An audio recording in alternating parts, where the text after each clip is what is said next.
Hi guys, welcome to my channel. I'm Em, and this is where I'm going to be sharing my perfume journey.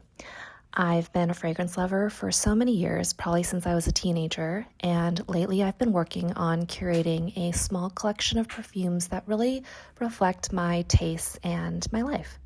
Let's get into it.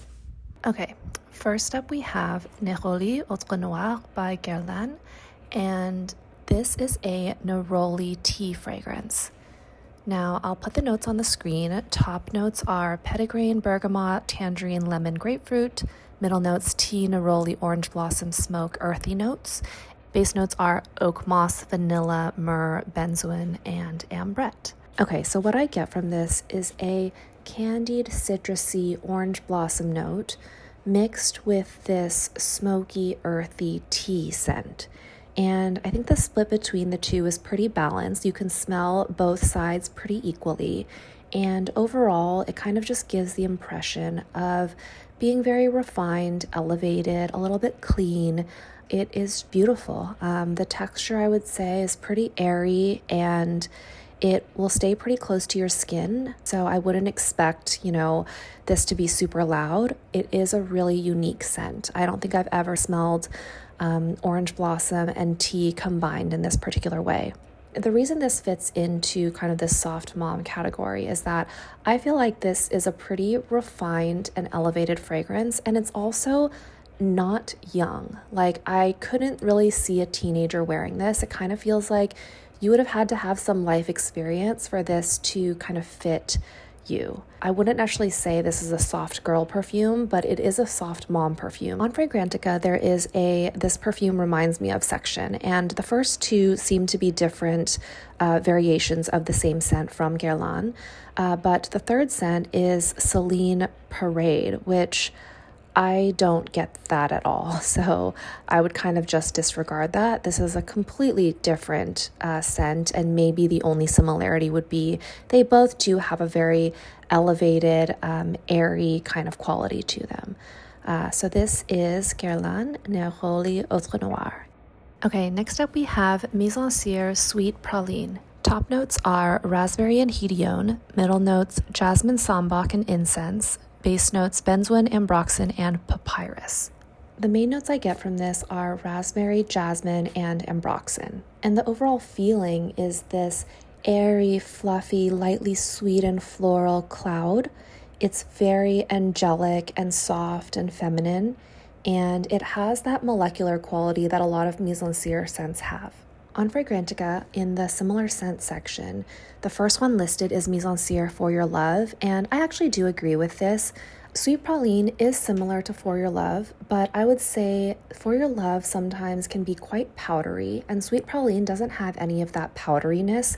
It's more just light and airy, and I think it's a lot easier to wear and more versatile than For Your Love. This one I could see being both a soft girl and a soft mom fragrance because it is quite youthful and light, and it's a really easy reach. So this is Mizensir Sweet Praline. Okay, so next up we have the Labo The Matcha 26. The notes on this one are fig, cedar, matcha tea, bitter orange, and vetiver. So I actually think the notes in this one are really, really well blended. I get aspects of the fig, I get aspects of the vetiver, the matcha tea, the cedar, the bitter orange. None of them really pop out as the main one.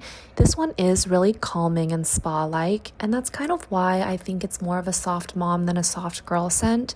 It's not feminine and sweet in a traditional way. It's a little bit more elevated, refined, clean, and spa-like, so I think it suits a soft mom vibe more than a soft girl vibe. This one's a little bit more mainstream. I know it's a pretty popular fragrance, but I do think it's for a good reason, so I love this one. The Matcha by Le Labo.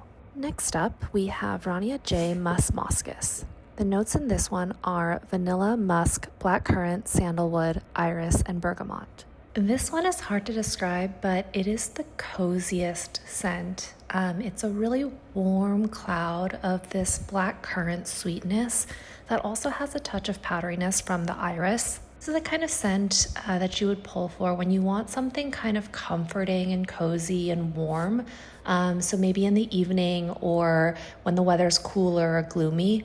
Because it is so comforting but also has a lot of depth, I think this one works for that soft mom vibe really well. And compared to some of the other ones in this video, I would say this one works really well for cooler weather, and it tends to have a bit longer longevity. So this is Rania J Musc Moschus. Okay, and we're on to our last one. Thanks for staying with me. This perfume is actually the one that inspired this whole category of scents for me. This is Hysope by Chloe. Top notes here are petitgrain, neroli, and bergamot. Middle notes are hyssop, violet, and rosewater. And base notes are raspberry and tonka. Now, I don't know if I've ever smelled hyssop by itself, so I'm not quite sure what it's supposed to smell like, but what I get from this is a beautiful, smooth, powdery floral scent. And, you know, I describe it that way and it doesn't seem very interesting, but this is actually really unique compared to most of the floral scents that I smell, in the sense that it's like powdery, but it's not mature at all. The citrusy kind of petitgrain, neroli, bergamot combo keeps it light and a little bit fresh and kind of clean. But it's also not just like a citrusy floral. It kind of has that fresh component. It has this smooth, feminine floral component. The base notes of raspberry and tonka just kind of give it this deeper sweetness that rounds out the whole thing. And the overall effect is just a really elegant floral fragrance. It's elegant, but it's also comforting, and that's why it reminds me of a mom. To me, this really epitomizes that soft mom vibe, where it is airy, it's enveloping, it's kind of comforting in a way that you would think of for a mom, but it's also soft and feminine and youthful in a way. This one is just so unique and also really underrated. Okay, last thing I'll say about this is if you look at the similar perfumes on Fragrantica, the first one is a perfume called La Vie en Fleurs, but I have not tried that one. The second one is again Celine Parade, and again, just disregard that because they smell nothing alike. Overall, this is just a really pretty soft mom scent, and wearing it will really make you feel beautiful. This is Chloe Hysope. Okay, so that wraps up the 5 fragrances I have today. Have you guys tried any of them? And do you agree with my categorization of them? And what other scents would you put into this soft mom category? I want to know. Okay, thank you so much for watching. And if you liked this video at all, would really appreciate a like. This is my first YouTube video ever, so encouragement would be really appreciated. And I would love to engage and talk to you guys more about our favorite fragrances. Okay, that's all from me today. See you next time.